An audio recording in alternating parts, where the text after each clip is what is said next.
I knew this day was coming. This is probably the most difficult video I've ever made, since today I'm gonna talk about the weird side of the Total Drama fandom. Total Drama was one of the sassiest, craziest, and yet one of the best series from Cartoon Network. It was an immediate success, and with the growing popularity of the series, the fandom extended more and more with each season. Yet, with that growth, a part of the fandom started to become darker and darker. But that was inevitable, and to be honest, that wasn't exactly our fault, since even the directors from Cartoon Network made some questionable choices by bringing Total Drama to our screens. They literally watched this scene and thought, yeah, the kids are gonna love that.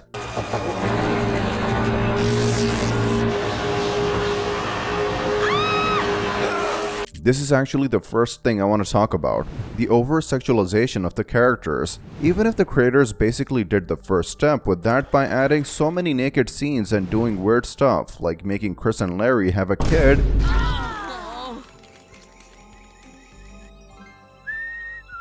the point this thing has reached is insane. I mean, bro, you know it's bad when Priya's voice actress starts noticing that and becomes kinda horrified by it.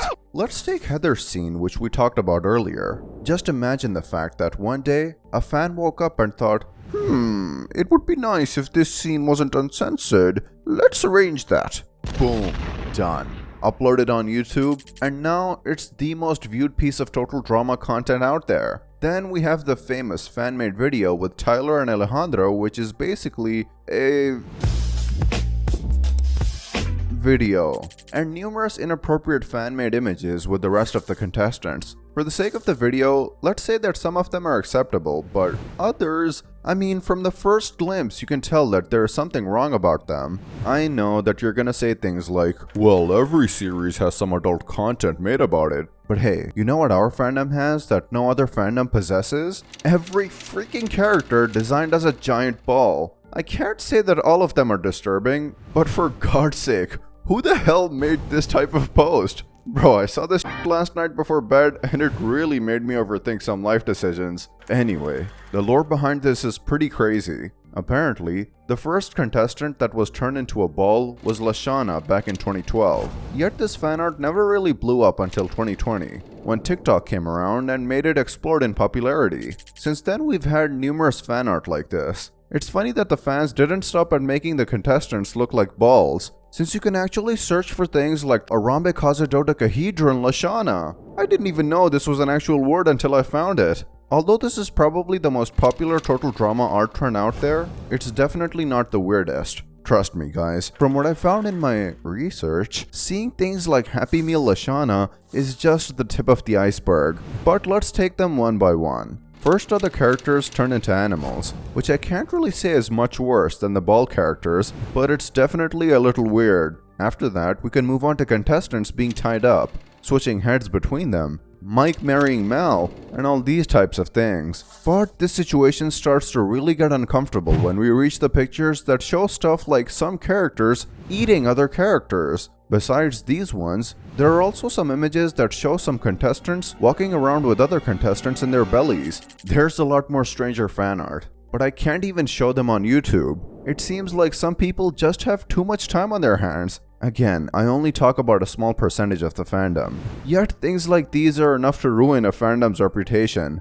Cause hear me out. Imagine that you are a Total Drama newbie and you see these images. You're gonna believe that the majority of the fans are just a bunch of weirdos. But do you know what the actual problem is here? At the end of the day, most of the characters are just 16 years old. Also, let's not forget the fact that the show itself was made for tweens, which is a Canadian term for kids around 14 years old. So using characters that are basically from a kids show in order to create some inappropriate content is clearly wrong. This is probably the best example of an Elsa Gate case. For those who don't know, Elsa Gate is a term that was used to describe a concerning trend on platforms like YouTube, where videos were disguised as kid-friendly content, but they were containing inappropriate scenes. This is exactly what's happening here. Imagine a kid searching for the name of a Total Drama character with words like dirty beside it. After a kind of search like this, your childhood is basically over. Another problem related to this stuff is that you can find them way too easily. I can say that from experience.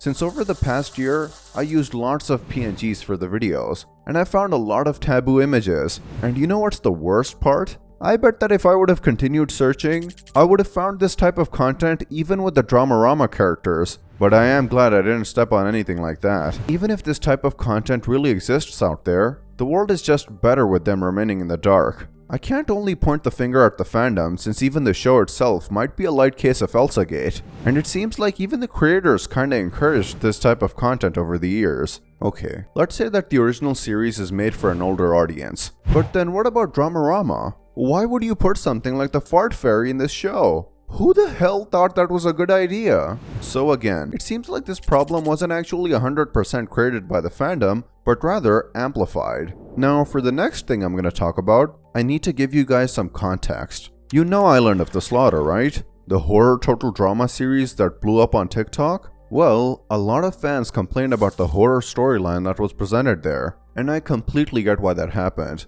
Cause compared to other horror fan-made series like Camp Blood Wawanakwa, this fanfiction had a lot of disturbing details, and even used some creepy pictures that showed most of the OG contestants after they were attacked by a mysterious killer. However, I found out about other fanfiction series that are much worse. Series like Revenge of the Film Set. This season was something else. If the creator will ever try to animate it, this would be cancelled quicker than Tate. Revenge of the Film Set was created on March 29th, 2015 by someone called Super Duper Lame. Now at least when you start watching Island of the Slaughter, you know from the beginning what you're dealing with. But, according to the author of Revenge of the Film Set, the series is a 100% accurate representation of what the 7th season of Total Drama would be like. But trust me, it's not. As I said earlier, if Fresh TV would release something that would include half of the stuff presented here, the whole company would probably go to prison. The story takes us back to the abandoned movie set from season 2. Here we're introduced to the most popular 14 contestants from all 3 generations. The contestants are brought to the location by being thrown out of a helicopter, just like in the 2nd season of the reboot. However, instead of landing in the water, they landed on concrete and got hurt. A short time after that, we get an explanation about what happened with Heather and Alejandro after the end of All Stars, as she is bald and in a wheelchair, and he is in a horrible state both physically and mentally. This was the first time I noticed that something was really messed up about this fanfiction, cause usually, in the Total Drama universe, the contestants don't get this type of continuity. Just think about Alejandro. Bro was literally covered in lava, stayed in a robot for a season, and then got back to his exquisite smile in All Stars. After this part, the story gets to some points where it is described how Dave attempts to end Sky's life with an axe multiple times, Chris makes the contestants eat things that can't be mentioned here, Owen and Sugar have a farting competition, Courtney becomes a mutant, and so on. Probably, the contestant who got the weirdest character development was Duncan. During the fanfiction, he smacked the other contestants' butts and he made them blush, as the author said. But that's not even the wildest thing he has done, since at one point, he even called Jasmine hot chocolate. If all of these things weren't bad enough, the contestants were eliminated by being thrown in the sky with Owen's farts. But let me tell you something. Most of this stuff actually seems casual compared to some of Chris's lines during the series. The kind of lines that make Revenge of the Island Chris look like a piece of cake. Especially because during the season, he stated multiple times how he wants some of the contestants to actually since that would make the ratings go up.